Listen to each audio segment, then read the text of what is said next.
Good morning, students. Welcome to the MCQ lecture series of the fluid mechanics. Right. In our last lecture, we have seen 15 MCQ from the chapter number one. That was our part number one. And in today's session, we will discuss part number two. That will be also a 15 MCQ from the chapter number one. Right. So let us solve MCQ one by one. So first MCQ will be if a certain liquid has a viscosity. So कोई भी liquid की viscosity दी हुई है, so viscosity that means mu 0.048 poise, right? That is not SI unit, so SI unit में हमको convert करना होगा पॉइज में से newton second per metre square, that means divide by 10, so 0.0048 newton second per metre square and kinematic viscosity that means nu 3.5 into 10 raised to minus 2 strokes, right? So from that we have to convert it into meter square per second. So we have to say this 3.5 into 10 raised to minus 2, and suppose हम 10 raised to minus 4 से multiply करते हैं तो stroke में से metre square पर second में convert होता है, right? So ultimately 3.5 into 10 raised to minus 6 metre square पर second, right? What will be the specific gravity? Specific gravity that means S, right? अभी हमारे पास कोई ऐसा इक्वेशन है जो डायनेमिक और काइनेमेटिक विस्कोसिटी को रिलेट करे? हाँ, तो वो है kinematic viscosity is equal to mu by rho. तो इसके पे से हम फाइंड कर सकते हैं rho is equal to mu by kinematic viscosity, so 0.0048 divide by 3.5 into 10 raised to minus 6, right? So आपके डेंसिटी का आंसर है 1371.42 kg पर मीटर क्यूब। और आपको तो फाइंड आउट करना है specific gravity, that means relative density. तो उसका फॉर्मूला है S is equal to rho of a any liquid divide by rho of a water. That means rho of a liquid यहाँ पे है 1371.42 divide by rho of a water है 1000। तो हमारा answer है 1371, राइट? रिलेटिव डेंसिटी है तो उसका कोई ऐसा यूनिट नहीं होगा। So option number A that will be our answer, that is 1.371, right? So ऐसे small small MCQ, small small numerical भी आपको एमसीक्यू में पूछ सकते हैं। क्लियर? सेकंड एमसीक्यू है for a Newtonian fluid. Newtonian fluid के लिए क्या है नीचे के स्टेटमेंट में से? सो न्यूटनियन फ्लूइड ऐसा है कि shear stress tau is proportional to D U by D Y, right? यहाँ पे टाउ क्या है? शियर स्ट्रेस, यू वेलोसिटी है, वाई थिकनेस है, और D U by D Y ये कंबाइंड टर्म को बोलते हैं rate of shear strain, rate of shear strain, right? So Newton's law of viscosity से ये स्टेटमेंट निकलता है कि न्यूटनियन फ्लूइड ये है कि जिसके लिए shear stress tau directly proportional है rate of shear strain, right? So shear stress is proportional to rate of shear strain, ये आंसर सही है।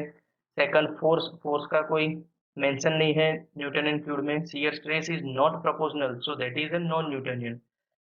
एंड नन ऑफ अबव भी है नहीं क्योंकि हमारा ऑप्शन नंबर ए करेक्ट है। सो ऑप्शन नंबर ए हमारा आंसर है, ठीक है? आपको ध्यान रखना है, मैंने लास्ट वीडियो में भी दिखाया था, सपोज ऑप्शन नंबर ए परफेक्टली ट्रू हो तो भी आपको सारे के सारे ऑप्शन एक बार देख लेने हैं, राइट? काफी सारे एमसीक्यू में ऐसे होता है कि ए और सी बोथ और ए और बी बोथ, राइट? इसीलिए next MCQ, atmosphere pressure can be measured by, right? तो atmosphere pressure that means pressure exerted by air on a surface of the earth, that is known as atmosphere pressure, right? so वो pressure measure करने के लिए instrument होता है barometer. Clear? सीधा MCQ आपको याद रखना है, barometer that will be your answer.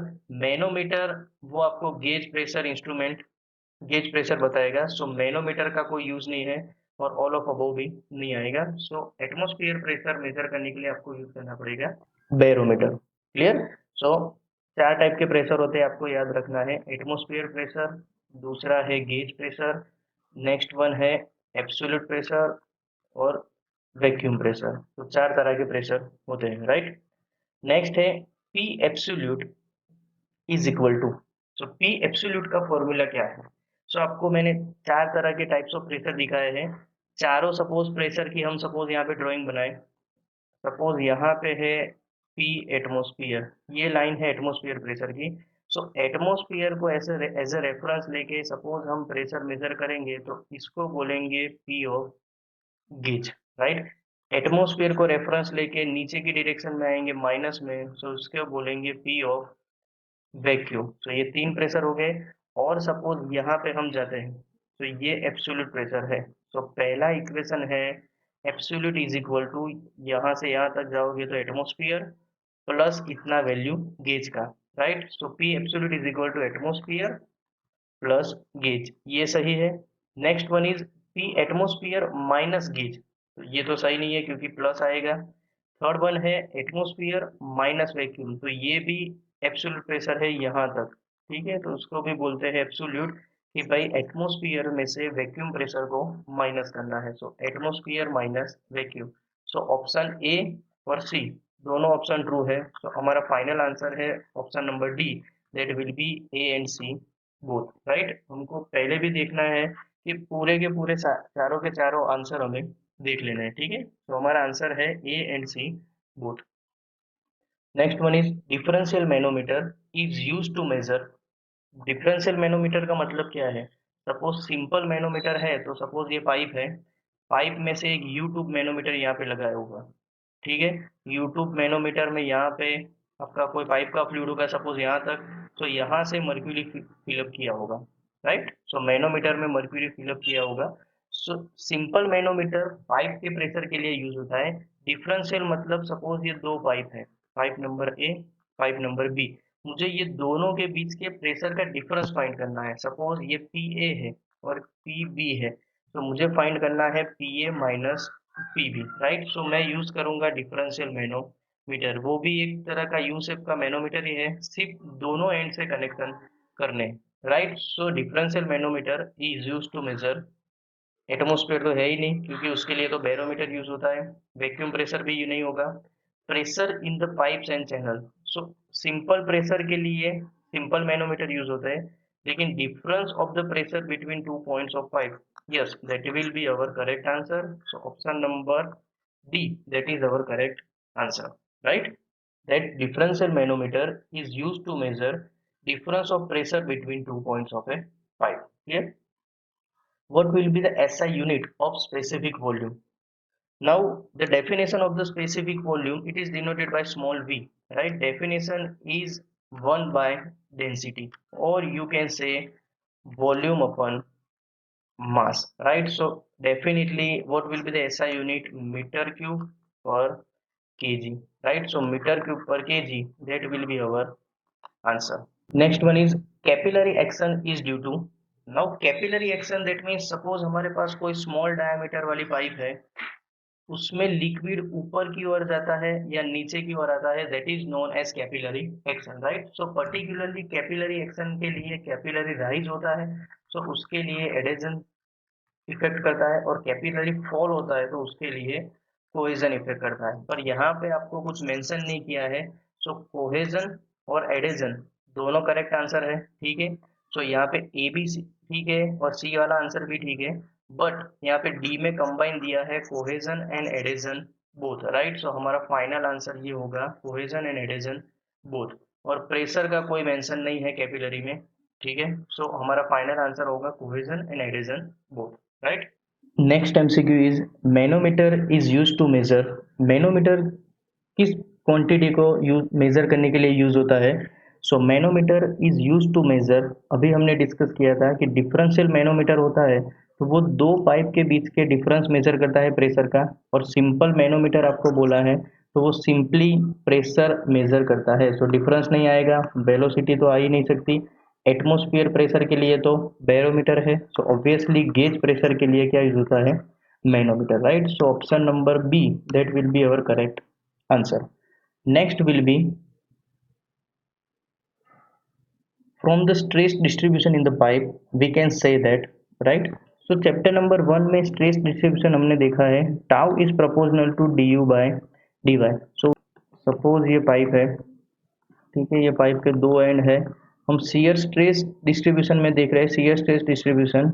So boundary पे शियर स्ट्रेस सबसे ज़्यादा होता है क्योंकि बाउंड्री पे फ्रिक्शन ज़्यादा होता है, और सेंटर, सपोज ये सेंटर लाइन है पाइप की, तो सेंटर लाइन पे शियर स्ट्रेस कम होता है।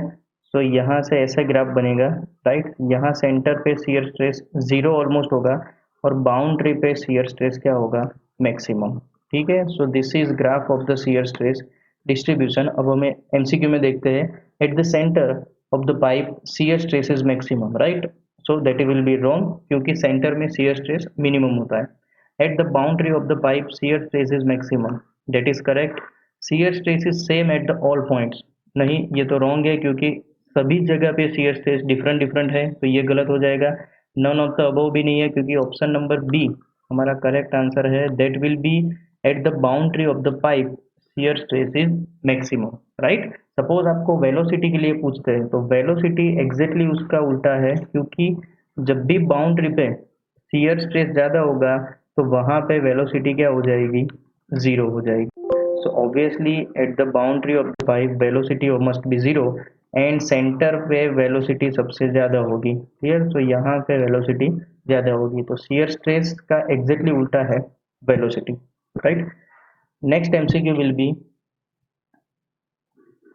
for a liquid jet surface tension is, right। So liquid jet के लिए suppose surface tension को हम बोलते हैं सिग्मा, राइट। सिग्मा डिनोट करते हुए उनके 3 कैटेगरीज हमने कल डिस्कस किए थे।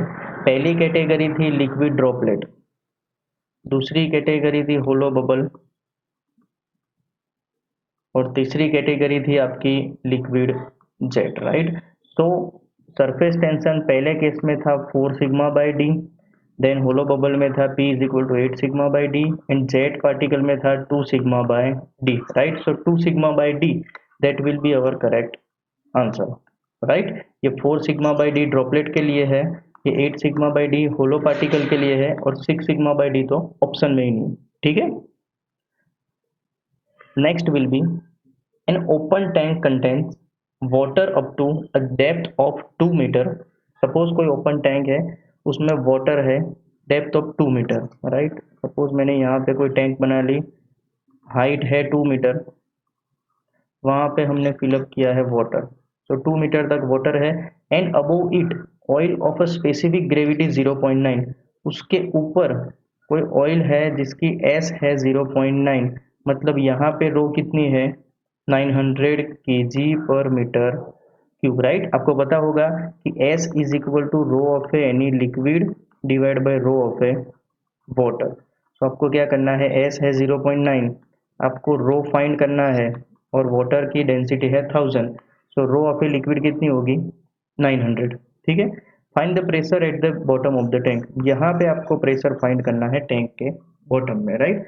वाटर के लिए आपको पता है कि वाटर के लिए डेंसिटी कितनी है, 1000 kg पर मीटर क्यूब, राइट। सपोज इसको हम 1 पार्टिकल ले लेते और उसको सेकंड नंबर दे देते, तो बॉटम में pressure is equal to P is equal to rho G H, तो ये 1 के लिए करना पड़ेगा rho 1 G H 1 plus rho 2 G H 2। Rho 1 क्या है हमारा, रो 1 900, जी ऑब्वियसली है 9.81, हाइट, इसकी हाइट कितनी है, 1 मीटर तक है, तो इतनी हाइट है 1 मीटर, तो उसका प्रेशर लगेगा height 1 metre, plus rho 2, water के लिए रो कितना है 1000, जी है 9.81, और वाटर की हाइट है 2 मीटर, ठीक है। तो जो भी आंसर निकलेगा वो किस में आएगा, न्यूटन पर मीटर स्क्वायर, क्योंकि हम ऐसा यूनिट में कैलकुलेट कर रहे हैं। तो ऑप्शन सी वो ऑब्वियसली रॉन्ग है, क्योंकि न्यूटन पर एम एम स्क्वायर आ ही नहीं सकता, राइट। हमारा ये सॉल्यूशन करेंगे तो हमारा आंसर है 28449 न्यूटन पर metre square, right. That will be our answer, clear. Okay, next one will be 1 litre of a water occupies volume of. अब ये सिंपल कन्वर्जेशन है, को याद रखना है कि 1 लीटर सपोज वाटर होता है, so 10⁻³ metre cube, right. 1 litre is equal to 10⁻³ metre cube होता है, क्लियर। और सपोज आपको सेंटीमीटर क्यूब में चाहिए, तो सेंटीमीटर क्यूब में है 10⁻³ सेंटीमीटर क्यूब, ये कन्वर्जन आपको याद रखना है। So 1 litre is equal to 1000 centimetre cube, तो यहाँ पे है 1000 सेंटीमीटर क्यूब, ये ऑप्शन सही है। 100 सेंटीमीटर क्यूब ये रॉन्ग है, 10,000 रॉन्ग है, और 100 मीटर क्यूब ये भी रॉन्ग है। So finally answer number D वो हमारा करेक्ट आंसर है, ठीक है।